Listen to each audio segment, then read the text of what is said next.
எடப்பாடி முதல் இடம், 2வது இடத்துக்கு தான் போட்டி விஜயா திமுகவா. கொள்ளையடிச்சு தானே எங்களுக்கு கொடுத்துருக்கீங்க. அப்போ எங்களுக்கு மனசு திமுகவும் கொடுத்துருக்கான், அண்ணாதிமுக கொடுத்துருக்கான். அப்போ யாருக்கு போடுவான்? இவனுக்கு ஒரு அவனுக்கு ஒருக்கா போடுவான். அப்போ அதனால தான் மனசாட்சி உள்ள மனிதர்கள் அண்ணாதிமுகவும் போட்டுருக்காங்க. அதிமுகவுக்கு எத்தனை சதவீத வாக்குகள் வரும் அப்படின்னு நினைக்கிறீங்க? அதிமுகவுக்கு 35% வாக்கு வரும். தனிப்பெரும் மெஜாரிட்டியில் ஆட்சி அமைப்பதற்கான வாக்கு அதிமுகவுக்கு வரும். அதிமுக அமைச்சர் அவை பட்டியல் இப்போ எடப்பாடி தயார் பண்ணிட்டு இருக்காங்க. 10 ஆண்டு காலம் ஆட்சி அதிகாரத்தில் இருந்தாலும் சட்ட ஒழுங்கு பிரச்சனை என்றைக்குமே வரல. பல சாத்தான் குளங்கள் வந்திருக்கு, ஸ்டெர்லைட் வந்திருக்கு. ஆனால் திமுக ஆட்சியில் பல சாத்தான் குளம், பல ஸ்டெர்லைட், இப்படி பல பிரச்சனை. அதனால் மக்கள் திமுக மீது கடுமையான அதிருப்தியில் இருக்காங்க. அந்த அதிருப்தி வாக்குகள் அதிமுக பக்கம்தான் போகும். எனக்கு தெரிஞ்சுமா, விடுதலை சிறுத்தையில் ஒரு பெரிய பொறுப்பாளர், அவங்க வாரிசு ஒருத்தர் வெளிநாட்டில் இருக்கான். அம்மா நீ விஜய்க்கு தான் போகணும், அப்பா நீ விஜய்க்கு தான் போகணும், அப்பா அம்மா விஜய் போட்டு பிசிக்கான பொறுப்பாளர். இப்ப எப்படி இருக்குன்னு பாருங்க. இளைஞர்களுக்கு மத்தியில இந்த திராவிட இயக்கம் அழிக்கப்பட வேண்டிய இயக்கம்னு நினைக்கிறாங்க.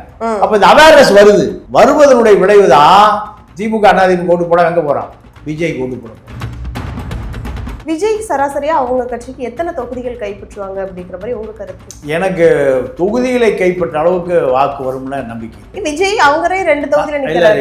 அதுல பயந்துதான் 2 தொகுதியில் நிக்கிறாரு. அதிமுக அங்க வலுவா இருக்கு, திமுக வலுவா இருக்கு.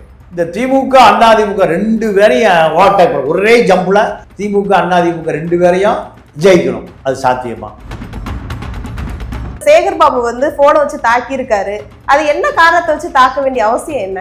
இல்ல அவரை அடிப்பார், உதப்பார், மிதிப்பார், கொலை மிரட்டல் வேற விட்டுருக்காரு. அதெல்லாம் கொலை மிரட்டல் மட்டும் விடவும் நிறுத்திட்டார். நல்ல கொலையும் செய்வார். ஏன்னா 75,000 கோடி நகைகள் உருக்கப்பட்டது. என்ன ஆச்சுன்னே தெரியல. திமுக வந்தால இது சாதாரணம் இல்ல. அப்படி இருக்கிற ஆட்சி எதுக்கு மக்கள் இவ்வளவு தூரம் நம்பணும்? மக்கள் அப்பதான் அவருக்கு தான் ஓட்டு போடுவாங்க. பாருங்க, அப்ப பெருவாரிய ஓட்டு ஜெயிப்பார். பிரேமலா அவங்க மேடையில சொல்லிச்சேன், கொஞ்சம் சாராயம் விற்கிறான், கொஞ்சம் கஞ்சா விற்கிறான், கொஞ்சம் அபின் விற்கிறான், கொஞ்சம் இதுதானே புகார். இந்த பக்கம் கொஞ்சம் பாலியல், இங்கே கற்பழிப்பு, இங்கே கொஞ்சம் கடத்தல், இதான் அந்த மாதிரி சொல்லிச்சல்ல. அதுதான் திமுக மீது உள்ள வெறுப்பு. திருமாவளவனுடைய வாக்கு அத்தனை திமுக வாக்கு தான், அப்படியே போயிடுச்சு. கிறித்துவர்கள் வாக்கு அது திமுக வாக்கு தான், ஏன்னா பாஜக எதிராக போடுற வாக்கு. அப்போ அதுவும் திமுக வாக்கு தான். 3வது முஸ்லீம் வாக்கையும் சேதாரமாயிடும். வருஷத்துக்கு 1% ஆளுங்கட்சி மீது அதிருப்தி. இந்த 5 வருஷத்துல 5% வாக்கு. இதெல்லாம் கணக்கு போட்டால் திமுக 2வது இடமா 3வது இடமா என்பதுதான் தேர்தல் முடிவு நமக்கு காட்டும். நிம்மதி ப்ராப்பர்ட்டி மேனேஜ்மெண்ட், உங்கள் பழைய வீட்டை புதிய வீடாக மாற்றலாம் வாங்க. இப்ப இளைஞர்களோட வாக்கு தான் விஜய்க்கு அதிகமா போயிருக்கு அப்படின்னு சொன்னீங்க.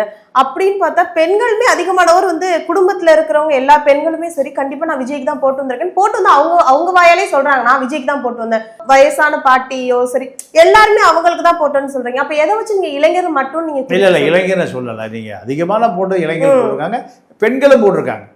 ஆண்கள் பெண்கள் எல்லாமே இளைஞர்கள் இளைஞர்கள் வச்சுங்க. அதாவது ஒரு 25 வயசுக்குள்ள உள்ள பெண்கள் இருக்காங்கல்ல, எனக்கு தெரிஞ்சுமா, விடுதலை சிறுத்தையில் ஒரு பெரிய பொறுப்பாளர், பதவியில் இருக்காங்க. பெரிய அவங்க வாரிசு ஒருத்தர் வெளிநாட்டில் இருக்கான். அம்மா நீ விஜய்க்கு தான் போகணும், அப்பா நீ விஜய்க்கு தான் போகணும், அப்பா அம்மா விஜய் போட்டு வந்திருக்காங்க. யாரு? விசிக்கான பொறுப்பாளர். இப்ப எப்படி இருக்குன்னு பாருங்க. அப்போ இளைஞர்களுக்கு மத்தியில இந்த திராவிட இயக்கம் அழிக்கப்பட வேண்டிய இயக்கம்னு நினைக்கிறாங்க. ஒழிக்கப்பட வேண்டிய இயக்கம். கொள்ள கொள்ள கொள்ள 20,000 கோடி திமுக அதிமுக 2 பேரும் சேர்ந்து வீட்டுக்கு 1000 ரூபாய் ஓட்டு கொடுத்துருக்கான்னா இது எங்க இருந்து கொடுத்துருப்பான்? மக்கள் காசை கொள்ளையடிச்சு தான் கொடுத்துருப்பான். அப்ப இந்த அவேர்னஸ் வருது, இந்த மக்கள்கிட்ட என்ன வருது, விழிப்புணர்வு வருது. வருவதனுடைய விளைவுதான் திமுக அதிமுக ஓட்டு போட எங்க போறான், விஜய்க்கு ஓட்டு போட போறோம். இதுதான் ஆண்களும் பெண்களும் முதல் தலைமுறை வாக்காளர்கள் யாருக்கு ஓட்டு போடுறாங்க? விஜய்க்கு. இதுதான் நடந்திருக்கு. இது காலத்தின் கட்டாயம், தவிர்க்கவே முடியாது. இப்போ விஜய் தொகுதிங்கிறப்ப 2 தொகுதியில போட்டிடுறாரு. விஜய் சராசரியா அவங்க கட்சிக்கு எத்தனை தொகுதிகள் கைப்பற்றுவாங்க அப்படிங்கிற மாதிரி உங்க கருத்து? எனக்கு தொகுதிகளை கைப்பற்ற அளவுக்கு வாக்கு வரும்னு நம்பிக்கை இல்லை. இல்ல யாருமே வின் பண்ண மாட்டாங்க. அதுல வாய்ப்பே விஜய் அவங்களே 2 தொகுதியில நிக்கிறாரு. அதுல பயந்துதான் 2 தொகுதியில் நிக்கிறாரு. எல்லாருமே சொல்றாங்களா கண்டிப்பா விஜய் 2 தொகுதியிலுமே அடிப்பாருப்பா அப்படின்னு சொல்றாங்க. வாய்ப்பே இல்லை. நீங்க திமுகவை பின்னுக்கு தள்ளணும், அதிமுக பின்னுக்கு தள்ளி ஜெயிக்கணும். அந்த அளவுக்கு விஜய் இருந்தாருன்னா 2 தொகுதிக்கு போயிருக்க வேண்டிய அவசியம் இல்லை. ஏதோ 1 தொகுதியில் இருக்கலாம். 2 தொகுதிக்கு போறாருன்னா ஒருவேளை இங்க ஜெயிக்கல என்ன பண்றது, அங்க ஜெயிப்பாலாம். இல்ல இது நீங்க சொல்றது அவர் போட்டி போடுறதுக்கு டெபாசிட் இதெல்லாம் போடும்போது நீங்க சொல்றதுன்னா ஓகே. ஆனா இப்ப எலெக்ஷனுக்கு முடிச்சதுக்கு அப்புறம் பார்த்தா அவரோட இது மாற்றம்னு சொல்லி எல்லா மக்களுமே பெரும்பாலும் அவங்களுக்கு போடுறாங்க. அந்த வகையில 2 தொகுதியில ஏதோ 1 தொகுதியில கூட வின் பண்ண மாட்டாங்கிற மாதிரி நீங்க சொல்றீங்களா? அது எப்படி எதை வச்சு சொல்றீங்க? அதிமுக அங்க வலுவா இருக்கு, திமுக வலுவா இருக்கு. இந்த திமுக அதிமுக 2 பேரையும் ஒரே ஜம்புல ஹை ஜம்புல திமுக அதிமுக 2 பேரையும் ஜெயிக்கணும். அது சாத்தியமா? இல்ல சாத்தியமாங்கிற ஒரு கேள்வி வாஸ்தவமான ஒரு கேள்விதான். ஆனா அவருக்கு விஜய்க்கு நான் ஓட்டு போடணும்னு சொல்லிட்டு ஊரா விட்டுலாம் வந்திருக்காங்களே. இதுவரைக்கும் நம்ம அந்த எலெக்ஷன்ல பெரும்பாலும் நாம் தமிழருக்கு மட்டும்தான் ஃபாரின்ல இருந்த நபர்கள் கூட பார்த்திருக்கோம். அந்த வகையில் இப்ப விஜய்க்குன்னு சொல்லிட்டு ஒரு பெரிய பட்டாளமே ஃபாரின்ல இருந்து கிளம்பி வந்திருக்கு. நான் 28 வருஷமா ஓட்டே போடலடா, இன்னைக்கு எங்க அண்ணனுக்காண்டி நான் ஓட்டு போட போறேன்டா அப்படிலாம் சொல்லி வர்றாங்கல்ல, அதை வச்சு கேக்குறேன்னா. இல்ல அதுதான் அவ்வளவு பெரிய புரட்சி நடந்ததாக எனக்கு ஒன்றும் தெரியல. ஏன்னா இங்க திமுக அதிமுகவை தாண்டி விஜய் ஜெயிச்சிட்டாருன்னு அது உண்மையாக புரட்சி நான் ஏற்றுக்கிறேன். அப்படி அதற்கு வாய்ப்பு இல்லைன்னு எனக்கு 100% தெரியுது. 100% தெரியுது. நான் என்னுடைய வயது அனுபவம் அரசியலில் திமுக அதிமுகவை ஒரே நாளில் ஒரே 2 வருஷத்துல தோற்கடிக்க முடியும்னு எனக்கு நம்பிக்கை இல்லை. அப்படி நடந்தால் நல்லது. நானும் அதான் விரும்புகிறேன். நானும் அதுதான் இந்த திராவிட இயக்கம் ஒழிக்கப்பட வேண்டும். இந்த வீரமணி, வேலுமணி, தங்கமணி, இந்த மணிகள்லாம் பல லட்சம் கோடி அடிச்சு வச்சிருக்கான். மக்களுக்கு எந்த சூடு சொரணம் இல்லை. எல்லாரும் 2000 ரூபா கொடுத்தா வாங்கிட்டு கோட்டை அடிச்சுட்டு படுத்துக்கிறான். அப்போ இந்த மாற்றம் நடந்தால் வரவேற்பான். அவ்வளவு பெரிய மாற்றம் நடப்பதற்கு மக்கள் தயார் இல்லை. அப்படி மக்கள் தயாரா இருந்தா விஜயா இருக்க மாட்டான், வேற ஏதாவது சக்தி வந்திருக்கும். வேற யாராவது ஒரு சக்தி வந்திருக்கும். நீங்க அஸ்ஸாம்ல காங்கிரஸ் தான் நீண்ட காலமா ஆளுது. காங்கிரஸ எதுக்கணும்னு முடிவு பண்றாங்க. எங்க அஸ்ஸாம் மாணவர்கள், அஸ்ஸாம் கனக பரிஷத்துன்னு ஒரு கட்சியை மாணவர்களே ஆரம்பிச்சு அந்த நாட்டில் என்னன்னு கேட்டீங்கன்னா 51% மற்ற மாநிலத்தில் சேர்ந்துட்டான். எங்க அஸ்ஸாம்ல 49, 48 அரசு பதவிகளை பூரா அஸ்ஸாம் அல்லாதவர்கள் தான் வேலையில் இருக்கான். மத்திய அரசு பதவியில் பூரா அஸ்ஸாம் அல்லாதவர்கள். அப்போ மாணவனே புரட்சி பண்றான். அப்படி புரட்சி பண்ணி ஆரம்பிக்கப்பட்ட கட்சி தான் அஸ்ஸாம் கனக பரிஷத். ஆரம்பிச்சு முதல் ஷாட்லயே முதலமைச்சர், கல்லூரி மாணவன்லாம் முதலமைச்சர், கல்லூரி மாணவன்லாம் அமைச்சர். நடந்ததா இல்லையா? அது போன்று இங்க எந்த சாராய விற்கிறவன், சாராய உடையார்கள், ஜெகத்தில் சாராய விற்கிற ஜெகத்தில் சேர்ந்தா அங்க இது நடத்துறான். இது பெரிய பெரிய பல்கலைக்கழகங்கள்ல மாணவிகளுக்கு நீங்க பட்டம் கொடுத்துட்டு நடக்கிற அந்த நிகழ்ச்சி இருக்குல்ல, அதாவது பட்டமளிப்பு விழா, அதுல பாத்தீங்கன்னா நடிகைகள் தான் போய் கலந்துக்கிறாங்க. இந்த தொடைக்கு நேரில் கிழிச்சு விட்டுக்கிட்டு ஒரு ஜீன்ஸ் போட்டுட்டு போய் இந்த நடிகர்கள்ட்ட என்ன கத்துக்க முடியும்? அப்போ மாணவர்களுக்கு அரசியல் போய் சேரவில்லை, மாணவிகளுக்கு அரசியல் போய் சேரவில்லை. லெனின் தான் சொல்லுவார், உனக்கு அரசியல் தெரியலனா நீ யாரை வெறுக்கிறியோ அவனே உனக்கு தலைவராக வந்துடுவான். இங்க அதான் நடக்குது. இங்க அரசியல் என்னன்னே தெரியல. ஆட்டோக்காரங்கிட்ட அரசியல் இல்லை, மூட்டை தூக்குறவங்கிட்ட அரசியல் இல்லை, வண்டி இழுக்கிறவங்கிட்ட அரசியல் இல்லை, பஸ் ஓட்டுறவங்கிட்ட அரசியல் இல்லை, எந்த அரசியலுமே இல்லை. போக்குவரத்து தொழிலாளர்களுடைய சம்பள பணம் 7500 கோடி களவு போயிடுச்சு. அவனுக்கு பென்ஷன், அவன் ஓய்வு வரும்போது அவன் சம்பளத்தை பிடிச்சி வச்சதே கொடுக்க முடியல. அப்போ அவனுக்கு அரசியல் தெரிஞ்சா அவன் இருப்பானா? இருக்க மாட்டான்.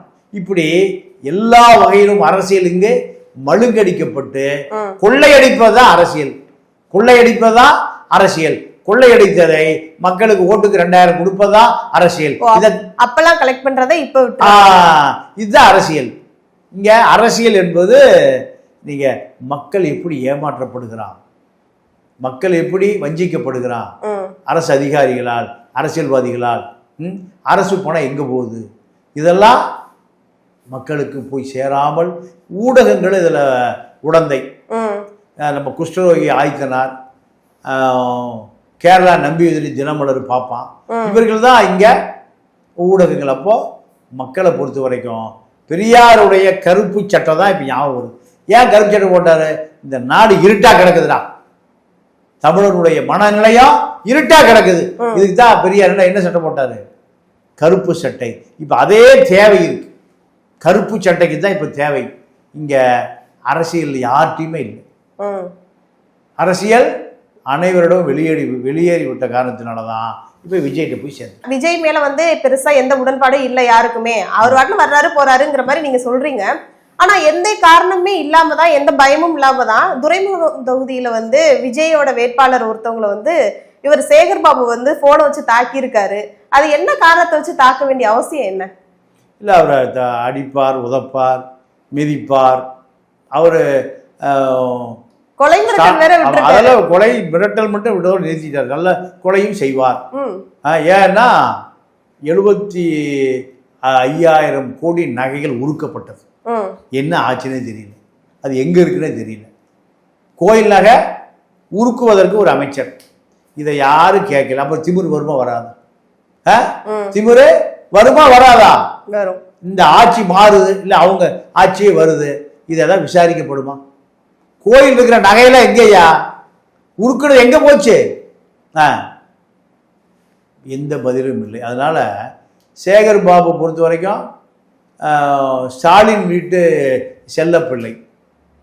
அதனால அவருக்கு முழு அதிகாரம் இருக்கு, எதை வேண்டுமானாலும் செய்வார், கேட்பதற்கு நாதி இல்லை. இல்ல, ஒரு பட்ட பகல்ல ஒரு எலெக்ஷன் பூத்ல வந்து நீங்க வந்து ஒரு வேட்பாளர், உங்களுக்கு எதிர்த்து அகேன்ஸ்டா நிக்கிற வேட்பாளர் வந்து நீங்க தாக்குறீங்கன்னா அந்த இதை எப்படி சொல்ற, மக்கள் பார்வையில அது ரொம்ப ஒரு அச்சத்தை இருக்கு. அவரும் சொல்றாரு, எனக்கோ இல்ல என் குடும்பத்துக்கோ என்னுடைய அண்ணன் தம்பிக்கோ இன்னும் 2 பேர் வேற சொல்லியிருக்காங்க, அவங்களுக்கும் எந்த இதா இருந்தாலும் சேகர் பாபு தான் காரணம் அப்படிங்கிற மாதிரி சொல்றாங்க. அது ஒரு பட்ட பகல்ல நடக்கிறது உங்க பார்வையா எப்படி யோசிக்கிறீங்க? இல்லம்மா, அப்படிதான் நடக்கும். திமுக வந்தால இது சாதாரணம், இது சாதாரணம், இது ஒரு பெரிய விஷயம் இல்லை. இல்ல, அப்படி இருக்கிற ஆட்சி எதுக்கு மக்கள் இவ்வளவு தூரம் நம்பணும்? மக்கள் அப்பதான் அவருக்கு தான் ஓட்டு போடுவாங்க. பாருங்க, அப்ப பெருவாரிய ஓட்டு ஜெயிப்பார். அப்ப திமுக தான் வின். ஆமா, சேகர் பாபு தான் துறைமுக ஜெயிப்பார். துறைமுக மக்கள் இப்படி எல்லாம் பண்ணியா, அடி உத, கோயில் நகை பூரா உருக்கி வச்சுக்க, அதுக்கு தான் அவர் எம்எல்ஏ ஆக்குறாங்க. அப்போ நான் சொன்னது டேலியாகுதா? அரசியல் தெரியல, அரசியல் போய் சேரல. அரசியல் போய் நீங்க, நான் உங்க சகோதரிக்கு ஒரு விஷயம் சொல்றேன். பொள்ளாச்சி சட்டமன்ற தொகுதி, அண்ணா துணிய கழட்டிடுற, அடிக்காதீங்க அடிக்காது, எல்லா துணியும் கழட்டிடுறேன். இன்னைக்கு வரைக்கும் நம்முடைய மனசாட்சி உள்ள 5.5 கோடி மக்கள் காதுல ஒழிச்சுட்டே இருக்கு இல்லையா? அந்த ஊர்ல யார் ஜெயிச்சா? பொள்ளாச்சி ஜெயராமன் தான் ஜெயிச்சார். இந்த அநியாயம் செய்தது கூட பொள்ளாச்சி ஜெயராமனுடைய மகன் தான். ஓட்டுக்கு 3000 வாங்கி மக்கள் பூரா ஓட்டு போட்டான். யாருக்கு? யாரு துணியை கழட்டி சொல்லி அடிச்சானோ அந்த கும்பலுக்கே என்ன பண்ணிட்டான்? அதிமுக ஆட்சி. பாண்டியராஜன் ஒரு டிஎஸ்பி எல்லா சாட்சியும் அழிச்சிட்டார். அவருக்கு புறப்போஸ்ட் எஸ்பி ஆகி எங்க இருந்தார்? குளத்தூர்ல இருந்தார். எப்படி இந்த நாட்டு மக்கள் 3000 கொடுத்தா துணியை கழட்டி அடிச்ச எதை பண்ணாலும் சரி அவனுக்கு மக்கள். அவன் எம்எல்ஏ, அவங்க அப்பா எம்எல்ஏ, சேகர் பாபு தான் அங்க எம்எல்ஏ.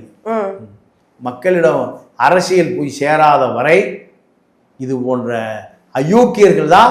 பெரியார் என்ன சொல்றாரு? முட்டாள்கள் ஓட்டு போடுறான், முட்டாள் ஓட்டு போடுறான், அயோக்கியம் பூரா ஆட்சிக்கு போறான். அந்த பெருசு எப்ப சொல்லியிருக்கு? 50 வருஷத்துக்கு சொல்லியிருக்கு. 50 ஆண்டுகளுக்கு முன்பு அந்த பெருசு சொல்லிட்டு போயிருக்கு. பெரியார், தந்தை பெரியார் மூத்தர சட்டி கீழே இருக்கும். அப்படியே என் வீட்டுல பண்ண அவை சாய்வு நாட்காலியில படுத்து தூங்கிட்டு இருக்கலாம். தெருவா வந்து இந்த மக்களுக்கு அரசியலை சொல்லி கொடுத்து தடிகுண்டு அடித்தவர். முட்டா பயல்களை அரசியல் கத்துங்கடா, உங்களை ஏமாத்துறான்டா சொன்னவர் தந்தை பெரியார். இன்னைக்கு எத்தனை பெரியார் வேணும்? சேகர் பாபு வீதிக்கே 10 பெரியார். சாத்தாங்குளத்துக்கு 10 பெரியார் வேணும். கோயம்புத்தூர் செந்தில் பாலாஜிக்கு 10 பெரியார் வேணும். எங்கே போய் தேடுறது? காமராஜர் கக்கனை தான் தேடி பிடிக்கணும். அதனால் இந்த அரசியல் இப்படி தாம்மா போகும். இப்போ நீங்க சொன்னீங்க திமுக ஆட்சி வரும் அப்படின்னு சொல்றீங்க. எதை வச்சு வரும்? இல்ல மக்கள் எதனால அவங்களை விரும்புவாங்க? திமுக ஆட்சின்னு வரும்னு எப்பவுமே சொல்லியே. இப்பதானே சொன்னீங்க. சேகர் பாபு மட்டும் ஜெயிப்பாருங்க அந்த தொகுதியில். சரி, அப்ப திமுக ஆட்சி வருமா? வர அதிமுக. அப்ப யார் வருவாங்க? அதிமுக ஆட்சி வந்துடும். அப்போ விஜய் வந்து எங்க வருவாருன்னு சொல்லுவாரீங்க? 2வது வராரா 3வது வராராங்கிறது தான் இப்போ தேர்தல் முடிவு காட்டும். அப்ப திமுக அதான் திமுக 2வது இடமா இல்லை திமுக 3வது இடமா? விஜய் 2வது. முதல் இடம் எடப்பாடிமா. எடப்பாடி முதல் இடம். 2வது இடத்துக்கு தான் போட்டி. விஜயா திமுகவா? விஜயா 2வது இடம் வந்தா திமுக 3வது இடத்துக்கு போயிடும். இப்ப திமுக மேல எதுக்கு மக்கள் அதிருப்தியா இருக்கிறாங்க? லஞ்ச லாவணியம், ஊழல், பாலியல் வன்முறை, பல பிரச்சனை, சட்ட ஒழுங்கு பிரச்சனை. பிரேமலா தான் அவங்க மேடையிலே சொல்லிச்சேன். கொஞ்சம் சாராயம் விற்கிறான், கொஞ்சம் கஞ்சா விற்கிறான், கொஞ்சம் அபின் விற்கிறான், கொஞ்சம் இதுதானே புகார். இந்த பக்கம் கொஞ்சம் பாலியல், இங்கே கற்பழிப்பு, இங்கே கொஞ்சம் கடத்தல், இதான் அந்த மாதிரி சொல்லிச்சல்ல. அதுதான் திமுக மீது உள்ள வெறுப்பு. இல்ல இவ்வளவு பணங்கள் கோடி கோடியா அவங்க கொட்டியிருக்காங்க திமுக. அப்ப அந்த பணங்கள்லாம் அந்த வாக்குகளா மாறலன்னு நினைக்கிறீங்களா? இல்லை மாறலை. ஏன்னா கொள்ளையடிச்சு தானே எங்களுக்கு கொடுத்துருக்கீங்க. அப்போது எங்களுக்கு மனசு திமுகவும் கொடுத்துருக்கான், அதிமுக கொடுத்துருக்கான். அப்போ யாருக்கு போடுவான்? இவனுக்கு ஒரு அவனுக்கு ஒருக்கா போட்டால் போடுவான். அப்போ அதனால தான் மனசாட்சி உள்ள மனிதர்கள் அதிமுகவும் போட்டிருக்கான். அதிமுகவுக்கு எத்தனை சதவீத வாக்குகள் வரும் அப்படின்னு நினைக்கிறீங்க? அதிமுகவுக்கு 35% வாக்கு வரும். ஆட்சி தனிப்பெரும் மெஜாரிட்டியில் ஆட்சி அமைப்பதற்கான வாக்கு அதிமுகவுக்கு வரும். அதிமுக அமைச்சர் அவை பட்டியல் இப்போ எடப்பாடி தயார் பண்ணிட்டு இருக்காரு. அமைச்சரவை பட்டியல் இப்போ தயார் பண்ணிட்டு இருக்காரு. இப்போ இந்த அளவுக்கு அவருக்கு நம்பிக்கை கொடுத்தது எதுனா திமுக மீது உள்ள அதிருப்தி தான். 5 ஆண்டு காலம் ஆட்சி அதிகாரத்தில் இல்லை, 10 ஆண்டு காலம் ஆட்சி அதிகாரத்தில் இருந்தது. 10 ஆண்டு காலம் ஆட்சி அதிகாரத்தில் இருந்தாலும் சட்ட ஒழுங்கு பிரச்சனை என்றைக்குமே வரல. நீங்கள் பல சாத்தான் குளங்கள் வந்திருக்கு, ஸ்டெர்லைட் வந்திருக்கு. ஆனால் திமுக ஆட்சியில் பல சாத்தான் குளம், பல ஸ்டெர்லைட், இப்படி பல பிரச்சனை. அதனால் மக்கள் திமுக மீது கடுமையான அதிருப்தியில் இருக்காங்க. அந்த அதிருப்தி வாக்குகள் அதிமுக பக்கம்தான் போகும். அதனால தான் அதிமுக ஆட்சிக்கு வரும் சூழல் தெளிவாக மக்களிடம் ஒரு தொலைநோக்கு அரசியல். திமுக விருப்புனா அதிமுக தான் போடுவோம். இது கடந்த காலங்களில் பல உதாரணங்கள் இருக்குது. அதன் அடிப்படையில் அதிமுக இந்த முறை ஆட்சி அதிகாரத்தை கைப்பற்றும். நீ இப்படி சொல்ல இருக்க வந்து அதிமுகவோட வாக்கை தான் விஜய் பிரிச்சிருக்காரு அப்படிங்கிற மாதிரி ஒரு பேச்சுவாலுமே போய்கிட்டு இருக்கு. திமுக வரை சொல்றாங்க எங்களுக்கும் விஜய்க்கு எந்த சம்மந்தமும் கிடையாது, எந்த பிரச்சனையும் கிடையாது, அவர் எங்க வாக்கை பிரிக்க வாய்ப்பு கிடையாது, மற்றவங்க கூட வாக்கை பிரிக்க வாய்ப்பு உண்டு அப்படிங்கிற மாதிரி சொல்றாங்க. அப்ப அந்த மற்றவங்க அப்படின்னா அதிமுகவை தானே குறிக்கும். அப்ப அதிமுகவோட வாக்கை தான் விஜய் பிரிச்சிருக்காரா?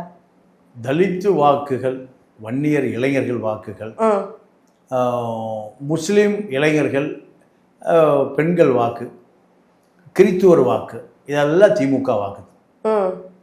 திருமாவளவனுடைய வாக்கு அத்தனை திமுக வாக்கு தான். அப்படியே போயிடுச்சு. விக்கிரவாண்டியில் பார்த்தோம்ல, கிறித்துவர்கள் வாக்கு அது திமுக வாக்கு தான். ஏன்னா பாஜக எதிராக போடுற வாக்கு. அப்போ அதுவும் திமுக வாக்கு தான். 3வது முஸ்லீம் வாக்கையும் சேதாரமாயிருக்கு. அதுவும் திமுகவுக்கு போகிற வாக்கு தான். இந்த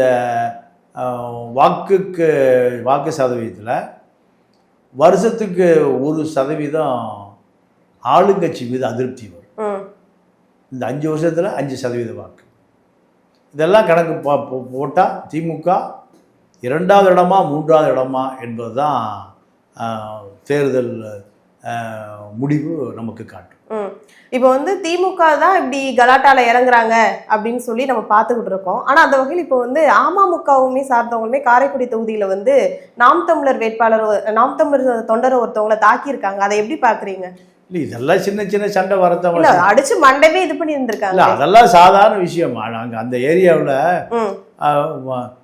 ரத்தம் சிந்துவது என்பது அது ஒரு சட்ட ஒழுங்கு கெட்டு போகிற தொகுதி. அது அப்போ அதெல்லாம் அரசியலில் ஆளுங்கட்சி எதிர்க்கட்சி இந்த சண்டை உடைப்பு மண்டை உடைப்பு இதெல்லாம் நடக்கத்தான் செய்யும். இது ஒரு சாதாரண விஷயம்.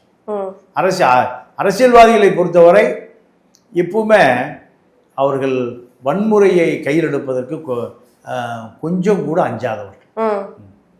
பல பல பல வாக்காளர்கள் மேல பல கிரிமினல் வழக்கு இருக்கு. அதுக்கு தான் அரசியலுக்கே வர்றான். எதுக்கு வர்றான்? தன்னை காப்பாற்றி கொள்ள பல கோடி பணம் திருடி வைத்திருப்பது வரை பாதுகாக்கணும். அதுக்கு என்ன வேணும்? அரசியல் அதிகாரம் வேணும். அதுதான் இப்ப அரசியல தமிழ்நாட்டில். மக்களுக்கான சேவையெல்லாம் எங்கேயும் கிடையாது. மக்களிடம் கொள்ளையடிக்கணும், பிடபிள்யூ ஹைவேஸை கொள்ளையடிக்கணும், அதுக்கு அரசியல். நாம் தமிழரோட நிலைமை என்னாச்சு? அவங்க வாக்கு சதவீதம் எப்படி இருக்கும்? அது எப்படின்னு கொஞ்சம் சொல்லுங்க. இந்த தேர்தலோடு நாம் தமிழர் கதை முடிஞ்சு போச்சு, பிரேமலாதா கதை முடிஞ்சு போச்சு, விசிகா கதை முடிஞ்சு போச்சு. இப்படி பல பேருடைய அரசியல் வரலாறு முடிவுக்கு கொண்டு வருகிற தேர்தல் தான் இந்த 2026. வாக்குகள்னு பார்த்தோம்னா நாம் தமிழருக்கு எவ்வளவு சதவீதம் வரும்? 2% வரும். 8ல இருந்து குறைஞ்சிருன்னு சொல்றீங்களா? 2% வந்துடும். தங்களின் பல்வேறு கருத்துக்களை பகிர்ந்து வைக்கிறேன். நன்றி, வணக்கம்.